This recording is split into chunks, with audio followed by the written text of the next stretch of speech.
With her career in shambles, her freedom in jeopardy, and her best friend dead, Santhanar has become a truly treacherous place for Tiaan.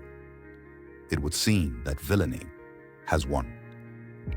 Even the Lyrics have begun purposefully moving forward in their efforts to end the war in their favor.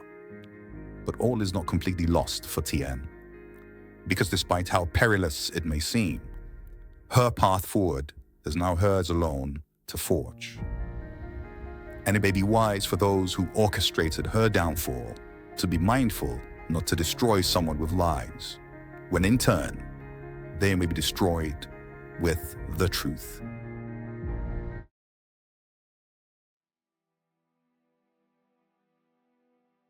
On the day Tiaan's indenture was sold to the breeding factory, Nish wrote a report to his father detailing all that had happened in the manufactory. Of course, he didn't mention his relationship with Irisis. Oddly enough, his revenge didn't seem sweet to him at all. Irisis was now completely avoiding him, and he missed Tiaan's presence in the manufactory.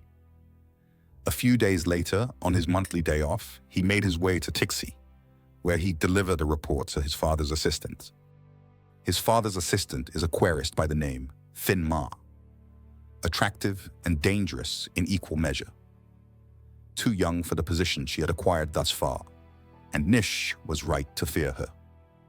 She looks up at him as he delivered his report, telling him that she knows all about Tiaan. A bad business, she says.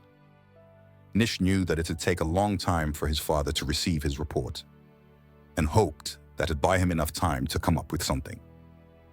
He was relieved to leave Finmar's office, and on his way back, he noticed the breeding factory. You'd think that with all that's happened so far, Nish would have learned something. Not for this 19-year-old.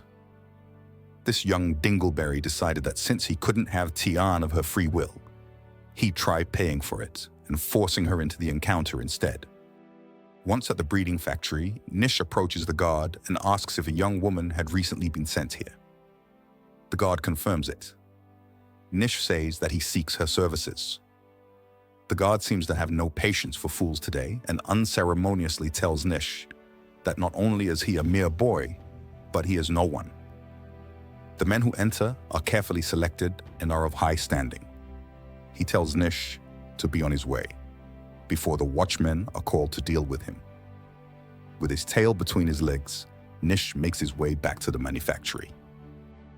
A week and a half after his visit to Tixi, Nish was summoned to the overseer's office. A message had arrived from his father by skeet, a large, dangerous bird used to send information.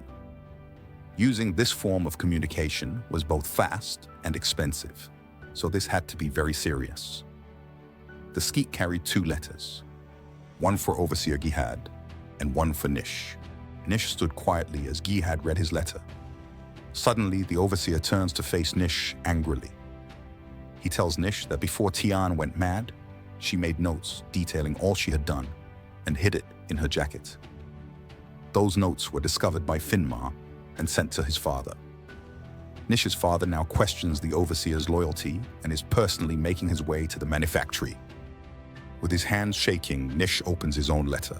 In part, it read, Tiaan's day journal reveals the development of an artisan of rare talent, unlike any in the 67 manufactories of the Southeast.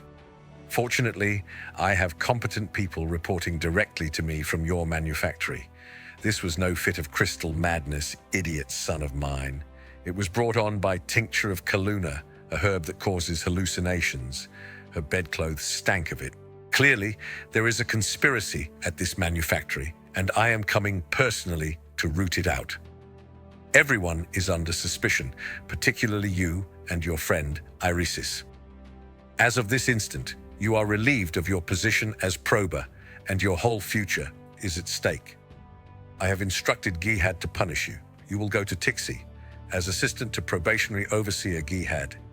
You will bring Tiaan back and ensure she is restored to health and to her position. I have ordered Querist Finmar to the manufactory. She will take charge of the investigation until I arrive. Make sure no evidence is tampered with or your head will swiftly leave your shoulders. Do a good job, and if Tiaan recovers fully, you may in time be restored as prober. Fail, and you will be in the front line as fast as you can be carried there. The Scrutator has been informed. The letter falls to the ground from Nish's shaking hands. Guards came into the Overseer's office, where they were instructed to drag Nish outside to the compound. Every available soul in the manufactory was ordered outside to view what was about to happen. Nish was swiftly tied to a post. Irisis was soon led out as well and tied to the post beside him. Nish tries to protest, claiming that his father will not be pleased when he hears of this, to which the Overseer tells him that the order came directly from his father. 20 lashes each. That was their punishment for now. Nish held out as much as he could, but by the 10th lash, he began screaming. Irisis, on the other hand, maintained her silence through it all. Seeing Irisis so stoic and strong stirred Nish's loins. He wants her more than ever. Perhaps some extra lashes will focus his mind. Immediately after their punishment was served, Gihad and Nish began their journey towards the breeding factory in Tixi, but were held back for at least 4 hours due to bad weather. Meanwhile, the apothec who had given Tiaan her balm was found dead. There were no witnesses.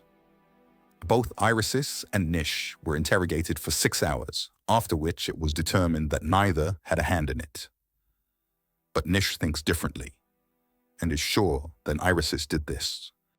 Once they finally arrived at the breeding factory, Gihad questions the matron.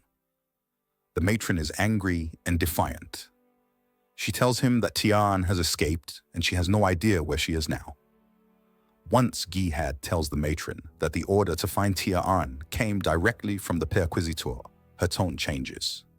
She confirms that she will do all in her power to assist them. She confirms that Tiaan's only visitor was Joe, and the only other person she spoke with was her mother Marnie. They questioned Marnie, but of course Marnie knew nothing about it. They then made their way to the gates with the guardhouse and questioned the guard. Upon questioning, the guard informs them that although he didn't see Tiaan, he's sure she's the one who started the fire in his gatehouse. When asked what direction she went, he points towards the forest and up the mountain. As they made their way up the mountain, they came across a group of soldiers, the ones remaining after the assault on their clanker. Officer El Lin runs towards Gihad, extremely happy to see him. She salutes him, and after he introduces himself and Nish, she tells them what happened. A large boulder was rolled down the mountain, hitting their clanker and completely destroying it. Those who survived fought, but it became clear they would lose, and so the remaining soldiers fled for their lives. Nish attempts to say something negative about the soldiers, and Gihad swiftly tells him to shut up. It is better to lose clankers than to lose soldiers. Gihad asks the soldiers if any had seen Tiaan, and they all replied that they have not. Nish, the genius, suggests that maybe she was eaten by the Lyrinx, to which he's told that he better pray such a thing didn't happen. They all make their way down the mountain towards the wreckage, mangled soldiers and clanker. The stench was almost suffocating. Nish is told to search for the clanker's controller. He pokes his head in and quickly retreats and throws up. The controller had been taken. In fact, everything apart from the gold was taken or destroyed. Nish suggests that maybe the beasts have no use for the gold. Gihad tells him that he'd be wise to understand that the Lyrinx are as smart as any human, maybe more. A search party was swiftly formed. The most important task right now was to find Tiaan. By the time they arrived back at the manufactory the next day, it was noon. It seems Finmar arrived while they were gone, and she doesn't seem pleased to see him. Thanks for watching, everyone. Hopefully you're enjoying the story so far. If so, please like, subscribe, and leave any comments or suggestions you have below. And I'll see you all on the next one.